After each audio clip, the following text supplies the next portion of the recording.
Mark's day begins in his small, modest apartment filled with food supplies. The early sunlight seeps through the curtains as he meticulously packs sandwiches, fruits, and water bottles into neat packets.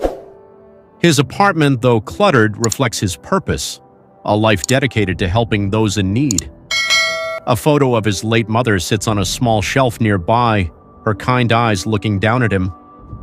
Mark pauses briefly, gazing at the photo, and whispers, "I hope I'm making you proud, Mom."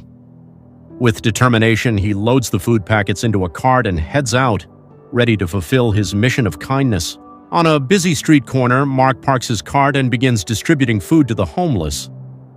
The crowd consists of people from all walks of life, an elderly woman shivering under a blanket, a young man with a lost expression, and a mother holding her hungry child.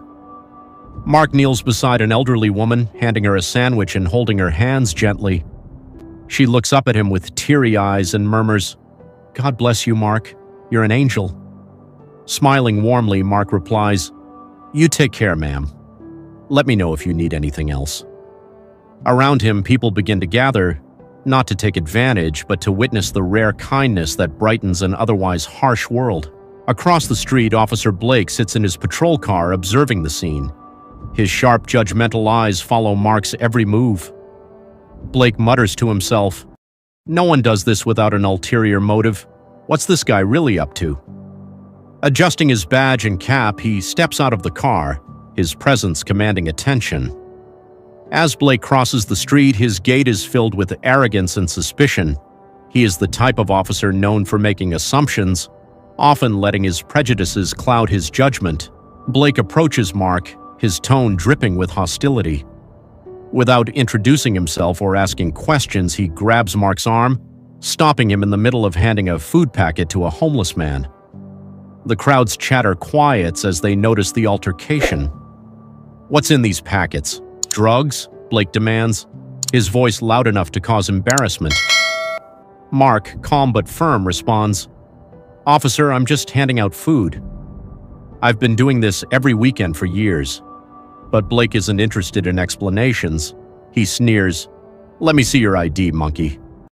Shock ripples through the crowd and a bystander shouts, "Leave him alone, he's helping people!"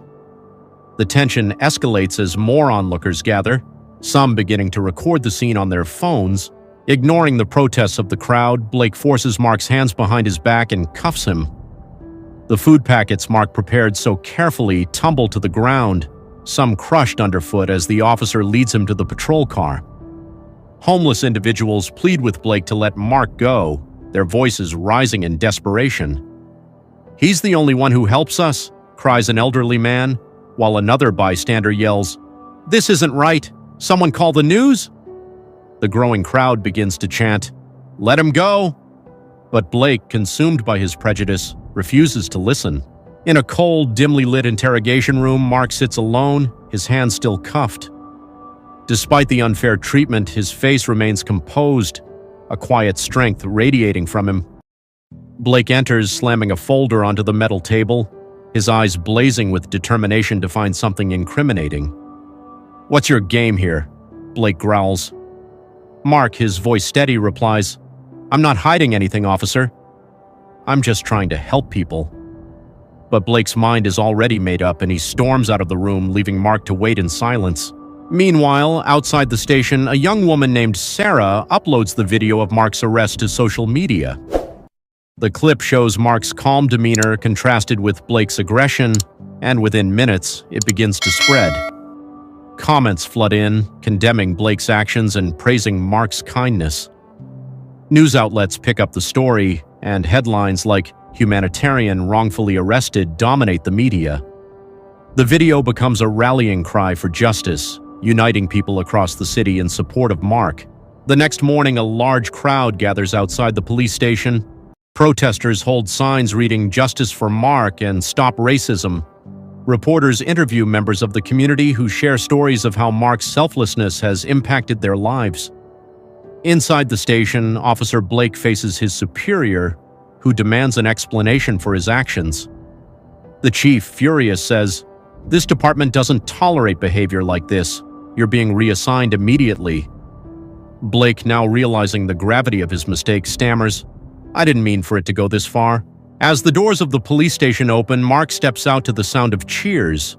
The crowd surrounds him, handing him flowers and thanking him for his resilience. Mark, ever humble, addresses the crowd with a heartfelt speech. "Thank you all for standing by me," he says.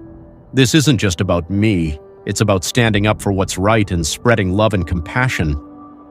The crowd erupts in applause, and Mark's story becomes a symbol of hope and unity. In a quiet moment, Officer Blake sits alone in his apartment, watching a news report about Mark's release and the overwhelming support he has received. On the screen, Mark is shown distributing food to the homeless with a renewed sense of purpose.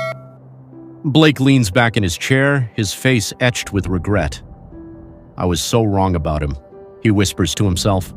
"He's a better man than I'll ever be." Mark's story becomes a turning point, not just for him, but for the entire city. People who had never met Mark now feel deeply inspired by his selflessness and unwavering dedication to helping the needy. Donations pour in from every corner, food, blankets, clothes, and money to support his mission. Volunteers from all walks of life join Mark, forming a grassroots movement to help the homeless. Among them is Sarah, the young woman who posted the viral video. She approaches Mark with a shy smile and says, "You've shown us all what kindness really looks like. I want to help too." Mark now leads a team of dozens, all working together to distribute food, blankets, and care packages. On a chilly morning, they set up a large station in a local park.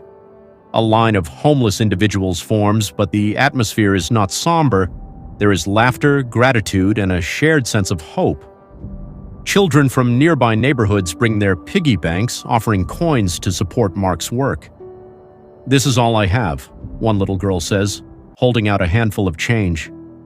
Mark kneels, tears in his eyes, and replies, "You've given more than anyone else here, sweetheart."